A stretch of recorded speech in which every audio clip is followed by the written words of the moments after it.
Judge Grayson thought he was sentencing a clueless teen, until the defendant started dismantling the case like a seasoned lawyer.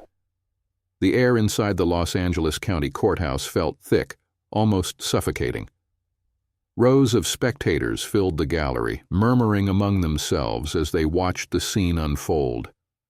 The defendant's table looked too big for the young man standing beside it, hands in his pockets, chin lifted just enough to show he wasn't afraid. Jalen Dawson, 19, accused of grand theft auto and resisting arrest. The charges were serious, but the way Judge Walter Grayson looked at him made it clear. The real trial had nothing to do with the law. Grayson leaned back in his chair, fingers drumming lazily against the polished wood of his desk. He peered down at Jalen over the rim of his glasses, his lips twisting into something between a smirk and a sneer. "You think you're some kind of legal expert?" His voice carried a dry amusement. "This isn't a debate club, kid." A few chuckles rippled through the courtroom. The bailiff, the stenographer, even the prosecutor. They were all in on the joke. Jalen didn't flinch. He wasn't laughing. He had spent years preparing for this moment. Not this exact one. He never planned on standing here as a defendant. But he knew the courtroom like the back of his hand. While other kids memorized basketball stats, he memorized case law. While his friends played video games, he played mock trials in his head, arguing imaginary cases with himself. His mother, Denise Dawson, had worked as a paralegal for over 20 years, and Jalen had grown up listening to the stories she brought home. How prosecutors cut corners, how judges played favorites, how some defense attorneys barely tried. He absorbed everything. By the time he was 14, he could break down a trial better than most law students. But none of that mattered to Grayson. To him, Jalen was just another kid in trouble. "Let's make this quick," the judge sighed, flipping open the case file. "I have a golf game at 2. The audience chuckled again, but this time something shifted. Jalen's lips curled into a faint, almost imperceptible smirk, because Grayson had just made his first mistake. The courtroom hadn't noticed yet. The prosecutor, Mitchell Carrington, rose from his seat with the air of a man who had already won. His suit was crisp, his tie perfectly knotted, and his voice carried the rehearsed confidence of someone who had delivered the same speech 100 times before. "Your Honor, the state will prove beyond a shadow of a doubt that the defendant, Jalen Dawson, was caught red-handed in a stolen vehicle, a 2022 Audi A6, reported missing just hours before his arrest. Officers pursued him through downtown, where he allegedly attempted to flee before being apprehended. His fingerprints were found on the steering wheel. The prosecution submits that the evidence speaks for itself." The words landed with weight. The crowd in the gallery shifted, whispering among themselves. On the surface it sounded damning, a stolen car, a chase, running. Judge Grayson glanced at Jalen over the rim of his glasses, then turned back to Carrington. "Go on." The prosecutor walked toward the jury box, his polished shoes clicking against the floor. "The defense may try to convince you that this was all a misunderstanding, that Mr. Dawson is some unfortunate victim of circumstance." He turned, locking eyes with Jalen for the first time. "But let's be honest. What kind of victim runs from the police?" The tension in the room thickened. Judge Grayson leaned forward, resting his chin on his hand. Jalen didn't blink. Carrington continued, flipping through a stack of papers. "Your Honor, I have here the testimony of Officer Daniel Ruiz, who personally witnessed the defendant behind the wheel before he attempted to flee. The car was confirmed stolen. The arrest was made by the book."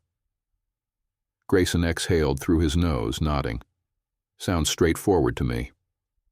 And for most people in the room, it probably did. The case was clear-cut. A stolen car, a chase, an arrest. But Jalen had spent too many years studying trials not to see the cracks. Still, he stayed silent, watching, waiting. Judge Grayson tapped his gavel lightly. "All right, let's hear the defense's response." He turned to Jalen's lawyer, a public defender named Lisa Thornton, who had barely said 3 words since stepping into the courtroom. She stood up, shifting nervously. "Your Honor, my client—" Jalen placed a hand on her arm, a silent request.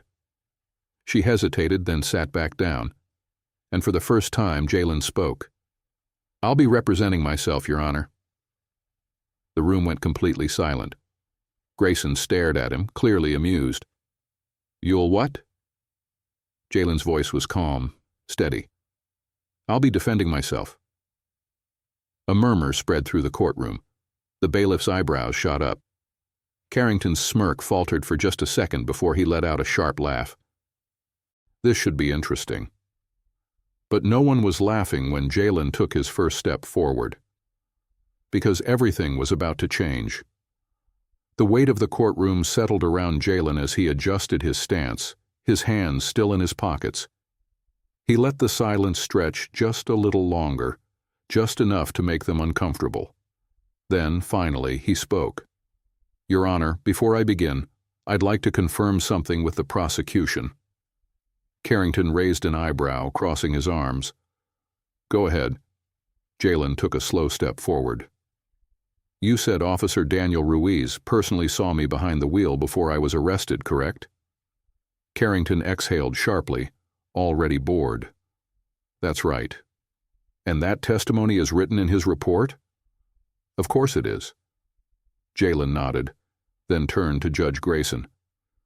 "Your Honor, I move to dismiss that testimony as evidence." Grayson squinted at him. "On what grounds?" Jalen pulled his hands from his pockets for the first time and gestured toward the prosecution's table. "Because Officer Ruiz never saw me in that car. In fact, he wasn't even on duty when the chase began." A flicker of confusion crossed Carrington's face. "What are you talking about?" Jalen took another step forward. "Your Honor, if the court allows me, I'd like to submit a request to verify Officer Ruiz's GPS logs from that night. If his report says he witnessed me in the vehicle, then it should match his location history." "But—" He let the word hang in the air. "I have a feeling it won't." The murmurs in the gallery grew louder. Grayson frowned, glancing toward Carrington. "Counselor?" Carrington cleared his throat, his jaw tightening. "That report was filed by an officer of the law, Your Honor. Are we really going to take the word of a defendant over a trained professional?" Jalen gave a small, almost casual shrug. "If the officer was where he claimed to be, then the GPS data will prove it. But if he wasn't—" He let the sentence trail off. Grayson studied him for a long moment, then turned to Carrington. "Does the prosecution have any issue with verifying the officer's GPS logs?" Carrington hesitated. The pause was just long enough. The jury noticed. The gallery noticed. And, most importantly, the judge noticed. Jalen took a quiet breath. He had spent years watching trials, studying prosecutors, analyzing their tactics. And now, for the first time, he wasn't just watching. He was playing the game, the way they played the system. And there was one thing Jalen knew without a doubt. If Carrington was confident in his case, he wouldn't be stalling. Grayson sighed, rubbing his temple. "Counselor?" Carrington finally shook his head. "No objections, Your Honor." But the shift had already begun. For the first time, the courtroom wasn't laughing anymore. The courtroom was silent, but the tension was loud. Carrington shuffled his papers, his polished confidence cracking around the edges. "Your Honor, while we wait for the GPS records, the fact remains that the defendant's fingerprints were found on the steering wheel of the stolen vehicle." Jalen gave a small nod, his face unreadable. "That's true." He took a step forward. "But let's talk about that evidence for a second." Grayson raised an eyebrow, gesturing for him to continue. Jalen turned to the jury, making eye contact with each of them. "The prosecution wants you to believe that finding my fingerprints in a car means I stole it." That's the story they're selling. But let's think about this logically. He took a deep breath, his tone calm, controlled. Let's say you walk into a department store and try on a jacket. You put your hands in the pockets, maybe zip it up, then put it back on the rack and walk out. A few hours later, someone shoplifts that jacket. Would the fact that your fingerprints are on it mean you stole it? A few jurors exchanged glances. Someone in the gallery muttered under their breath. Jalen didn't give them time to recover. The car in question was parked outside a 7-Eleven hours before the alleged theft. I was inside that store with 3 friends. And yes, when we walked past the car, I leaned against it. I even opened the door because it was already unlocked. I didn't think much of it. Didn't take the car, didn't drive it, didn't steal anything from inside. Just a dumb moment of curiosity. He let that sit for a second. Then, in a voice that cut through the silence like a scalpel, he asked, "Does touching something make you a criminal?" Carrington cleared his throat, flipping through his notes, searching for something, anything, to regain control. Jalen wasn't finished. And while we're on the topic, let's talk about how that fingerprint analysis was done. He turned to Grayson. Your Honor, was the forensic specialist from this case subpoenaed to testify? Grayson blinked, caught off guard by the question. He glanced at Carrington. The prosecutor hesitated, then reluctantly answered, "No." Jalen's lips pressed together. So let me get this straight. The state is using forensic evidence to try and convict me, but they didn't think it was necessary to bring in the actual specialist who processed that evidence? No chance for me to cross-examine, ask about the chain of custody, or challenge the accuracy of the analysis? Carrington's jaw tightened. Jalen nodded, like that was all he needed to hear. Interesting. Judge Grayson sighed, pinching the bridge of his nose. It was the look of a man realizing this case was not the easy win he had assumed it would be. But Jalen wasn't done yet, because the next thing he was about to say, it would change everything. Jalen took a slow step forward, his voice steady but firm. Your Honor, I'd like to enter into evidence an official statement from the owner of the vehicle. Judge Grayson frowned. The owner? Jalen nodded. Yes. Mr. Raymond Whitaker, the registered owner of the stolen Audi, provided a statement to the police that, for some reason, was never submitted in the prosecution's filings, and I think I know why. He turned to Carrington. Do you recall what Mr. Whitaker told officers the night his car was reported stolen? Carrington's jaw clenched. He knew exactly what was coming. Jalen didn't wait for him to answer. Instead, he pulled out a printed transcript from his file and read aloud. I left my car running when I ran inside the gas station. Some kid must have jumped in and taken off. But it wasn't the guy you arrested.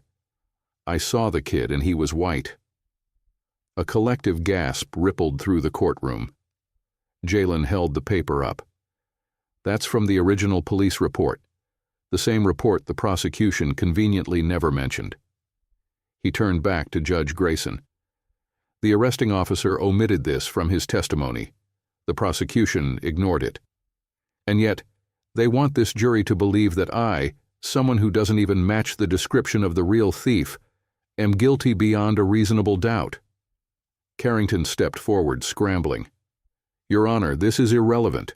The defendant was caught in possession of the vehicle. But Jalen shook his head. Number I wasn't. His voice didn't rise, but it cut through the courtroom with sharp precision.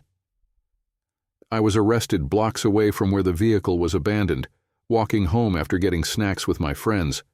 I wasn't in the car. I wasn't near the car. I wasn't running from anything. He let that sink in. The only thing tying me to this case is bad police work and assumptions. Judge Grayson let out a slow breath, rubbing his temple. The case was unraveling fast, and everyone knew it. Jalen turned back to the jury. The real suspect got away that night. The officers found a black kid in the same general area, and decided that was close enough. That's what this case is really about. Silence. Grayson cleared his throat and adjusted his glasses. Does the prosecution have anything further? Carrington was stiff, his face flushed. No, Your Honor. Judge Grayson exhaled. He looked at Jalen for a long time, then glanced at the jury. Finally, he leaned forward and spoke. The words that would stay with everyone in that room. Case dismissed. A beat of stunned silence. Then, chaos. Half the courtroom erupted, some in disbelief, some in quiet relief. The gallery stirred, reporters scribbling in their notebooks. Jalen didn't move right away. He let the moment settle.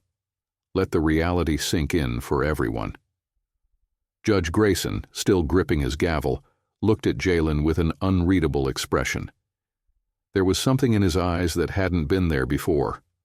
Recognition. Maybe even regret. Jalen met his gaze, then turned to leave. But just as he reached the door, the judge spoke again. Mr. Dawson. Jalen stopped but didn't turn. Grayson hesitated, then finally said, You should consider law school. Jalen smirked. He didn't need to consider it. He was already on his way. Outside the courthouse, the air was thick with voices. Reporters swarmed the steps, their cameras flashing, microphones thrust forward like weapons. Jalen, did you know the judge would dismiss the case? What are you going to do next? How does it feel to outmaneuver a seasoned prosecutor? Jalen pulled his hoodie over his head, ignoring the questions. He wasn't interested in the spectacle. This wasn't about proving how smart he was. It was about something bigger. At the bottom of the steps, his mother, Denise, was waiting.